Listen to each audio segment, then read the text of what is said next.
My friends, the Russians have sent a new batch of munitions to the front lines. The Russian troops' munition problems are solved. Psych! Yes, they have sent a new batch of munitions, but they have sent a new batch of old munitions that are rotting. I will now reenact how the thought process in Moscow is going on. Ivan, you see two piles of munitions. These one, old munition, rusty, throw away. Don't send them to the front. New munition, good munition, send them to the front, our troops fight. Так точно, командир! I send new munitions to front. Молодец, Иван. Remember, new munition, shiny munition to the front. Now пошел нахуй. Так точно! Now what did commander say? Old munition pile, new munition pile. Which one to send to front? I don't remember. Well, if you don't remember, use your brain. You gotta be resourceful. I send old munition, they use old munition, after that I send new munition. Russian soldiers on the front have tasks of clearing these artillery munitions from rust with metal threads. And let me tell you, this is not going to work. You cannot shoot them. I mean, maybe from Soviet barrels, but they're incredibly imprecise and they can explode inside the barrel. It's very dangerous, very bad. A horrible idea. Russians hate maintenance, and this includes maintaining the munitions, which means they have to be kept dry and in a room temperature room. Russians keep their munitions possibly in the forest somewhere rotting, and if another war comes in 50 years, they'll just dig them up in the forest and use them. Near Andrivka, near Bakhmut, a Russian unit was surrounded in a bunker and they did all surrender, and we'll get to it. Be patient, my friends. But before, we need to watch this together. A Ukrainian soldier from a tank crew has a trophy Russian T-72 captured from the Russians.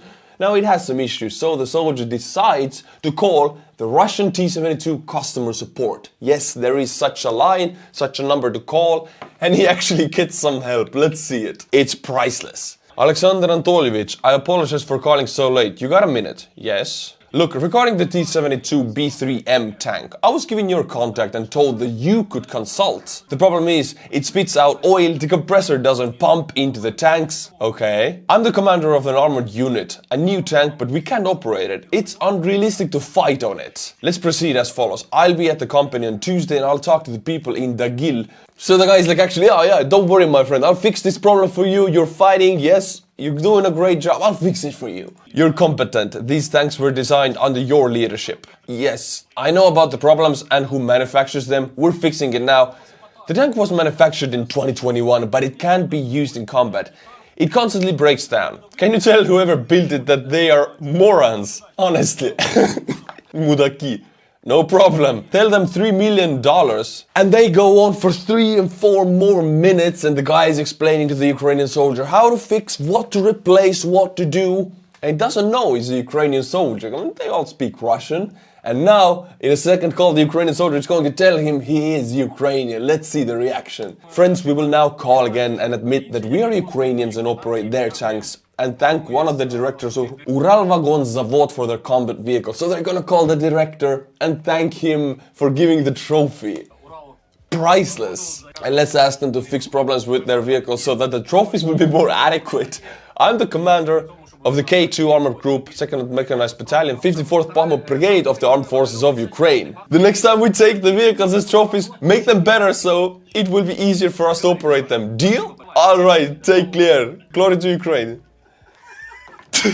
Oh my god. This is priceless, first of all, that the Russians have a technical support for a T-72 soldiers can call from the front. And secondly, they cannot really verify if you're Ukrainian or Russian. And since Ukrainians operate a whole fleet of Russian T-72s taken from Izium last year, they actually can use this customer support quite frequently if they want to. My friends, now the moment you read from the title, not clickbait by the way, we'll zoom in from the military map to the Bakhmut area and more specifically to Andrivka. Don't let yourself to be distracted by the complexity of these unit placements here. Andrivka, this settlement, Ukrainians have been pushing all over Andrivka, Klishivka, to cross this railroad embankment. It's railroad on a heightened little, you know, bank, earthworks, I don't know how you call it, embankment, you know? And it's very hard to cross because Russians are defending heavily here. Throughout this entire Klishivka to Andrivka to Kurdyumivka, this railroad has been the line of the front for the last month or two. Let's zoom into Andrivka and let's zoom into a tunnel that goes through that embankment, and it's, let's call it a bunker. This one right here goes in, goes out, both sides. One side is Ukrainian, one is Russian. It was really tough for Ukrainians to cross this embankment. Russians made this into their bunker, being safe from first-person view drones and artillery. But what the Ukrainians managed to do last night is to actually cross and surround this bunker. These surrounding areas, these surrounding positions have been liberated by the Ukrainians. Russians being stuck in this bunker, they have actually surrendered. I kid you not. In this war, not many encirclements happen because frontline moves slowly, not like in the Second World War operations where tanks were moving extra fast with big numbers surrounding hundreds and thousands of troops. Doesn't really happen in this war.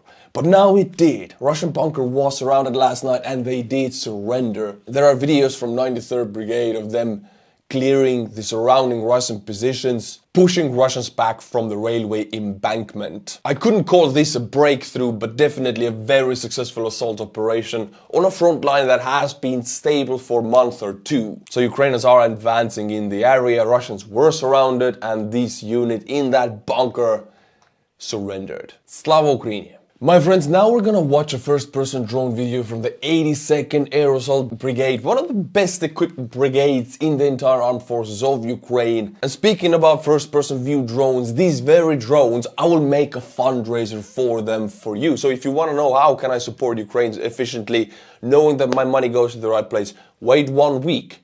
I'll give you the perfect fundraiser. We're gonna give these drones to the unit that has the highest skill ratio in the armed forces of Ukraine. But in this video, I want to show you the crazy skill these drone operators have. Look, this is not a fast-paced drone. This is a very slowly moving drone, just hovering eyesight level, moving very slowly to avoid any obstacles, because any kind of touch to the wrong place and it goes boom.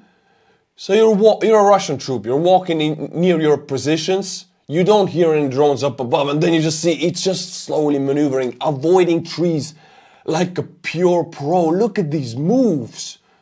Any kind of twig in a way and it's gonna fall and explode. I don't need to show you what happens. Nothing happens to the YouTube algorithm. Nothing happened here. But you can see how skillfully he avoids hitting anything except for the right target, you know, to make more sunflowers into Ukraine. You know what I mean? Now, my friends, I will touch upon the subject of United States internal politics, and I'll be very careful, and if I do make any mistakes, know that I'm an Estonian and I have no idea what's going on inside US. I don't think anybody does. So feel free to educate me in the comments. United States Speaker of the House, Kevin McCarthy, was voted out of the position. He wasn't voted out of the House, he's still a member of the House, but he's not a speaker anymore. Final vote was 216 votes to vote him out and 210 votes against. So it was a close call. 8 Republicans also voted him out, and all Democrats. And the craziest thing is, this is unconfirmed and just a rumor, but it's a juicy rumor that Donald Trump is nominated in a list as one of the potential next speakers. Nothing is confirmed. By the time of making this video, nobody knows who's going to be the next speaker, but supposedly Trump has the potential for it. Now, to open up this situation, please write it in the comments, because I don't really...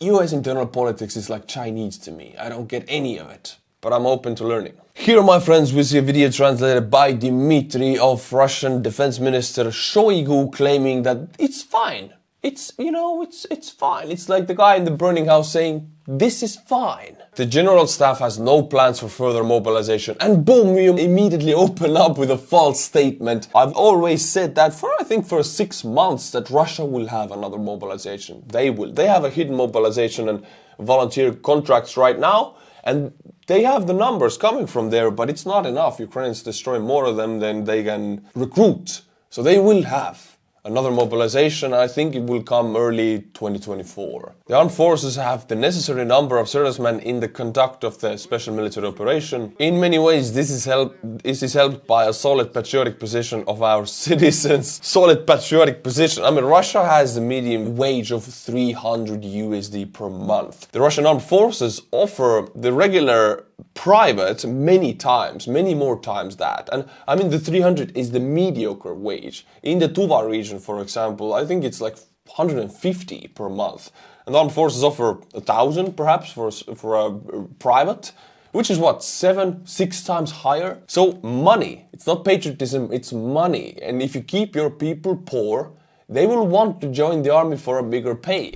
You see, Ivan, you don't give people money, so in case of war, you give money and they will go to be biomass for you. Так точно, командир, понял всё.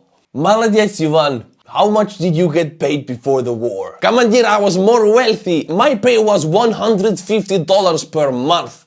A very wealthy guy. I had new lada. Боже мой, Иван, пошел нахуй. Since the start of the year, more than 335,000 people joined the contract service or volunteer units. Over 50,000 citizens signed contracts just in September. What the hell? This cannot be true. 50,000 in 1 month? What are they offering you? Free fish? Free potatoes? An essential contribution to the common cause is made by all subjects of the country. Did you see that? All subjects of the country. I mean, if we go to Europe, we usually say all regions of the country or all society classes or... In Russia, you are a subject of the Tsar. It doesn't matter if it's 1850 or 2023, you're a subject of the country. And who owns the country? This is Vladimir Putin. Large enterprises, state corporations and Russian Cossacks. A number of regions continue forming named units. My friends, here we see 2 Ukrainian soldiers making more kamikaze drones with American cluster munitions. They're actually taking them apart. You know, the idea is okay, but the execution of that idea, I'm not sure I can approve. This looks like 122 or 120 millimeter artillery round with what they're hitting another artillery round to kick open the cluster munitions, to take out the droplets to be used as single droplets for kamikaze drones or, you know, DJI drones actually, who are dropping them more precisely, making them more accurate, more useful, efficient. But to hit with an artillery round against another artillery round, which is standing in between of the soldiers' legs, to get out thousands of explosives, I don't know about the idea. If it works, it's good. If it doesn't work, it might be the last thing you ever do. Armenian parliament just ratified the Rome Statute, which means that they are now obliged to follow the rules, laws of the International Criminal Court, which has given out the arrest order for Vladimir Putin. Which means Armenia, which is in the CSTO or Russia's NATO copycat, the Collective Security Treaty Organization, which goal is, like NATO Article 5, to defend any country and their interests against foreign aggression. Well, Russia has completely failed in the CSTO and to fail to protect the Armenian interests, so Armenia now actually ratified the Rome Statute, which means a Russian-made CSTO organization member now has to arrest Vladimir Putin if he comes into the country. So Putin cannot even travel freely inside his own made CSTO organization, which is a very strange and bizarre situation. But in the bigger picture, it just shows the complete failure of Russian power in the Balkans and the increasing of the Turkish power as a regional powerhouse on the Black Sea area and in the Balkans due to Azerbaijan and their Bayraktars. Now, my friends, we'll analyze a Russian ad for the military, which says, join the special military operation, join Russian armed forces. This is how they supposedly got 50,000 new recruits in September. I think this is bogus. But this ad shows us a lot. How the Russian armed forces are advertising, what they do in Ukraine and how it has changed. When the war started, the main goal was to fight against the Satanists, drug addicts and the Nazis and everything Zelensky was supposed to be. Now the situation is completely different. Since this did not motivate the Russians at the beginning of the war, they have changed their goals. Let's see what the new goals and new motivations are. Call sign Hans, the city of Omsk, scout machine gunner. My thoughts became easy regarding financial situation. All problems were solved, for example, with the very loan. With something else, some financial burden lessened in that respect. Yeah, very good. Guys, don't be afraid of those frightening stories that it's not yours, it's all wrong, it's all propaganda. Here are normal good teams everywhere. Everyone will meet, help, teach you. You will remember something. Go, don't be afraid. You'll help in some way too. Someone else after us will come here to help. someone else after us will come here to help. This means that you will live for 3 months on the front, then you will be used as biomass for the Assault Storm Z unit and somebody else will take your place. But did you notice the change in mindset? It's not about patriotism anymore. It's not about changing the regime in Kiev.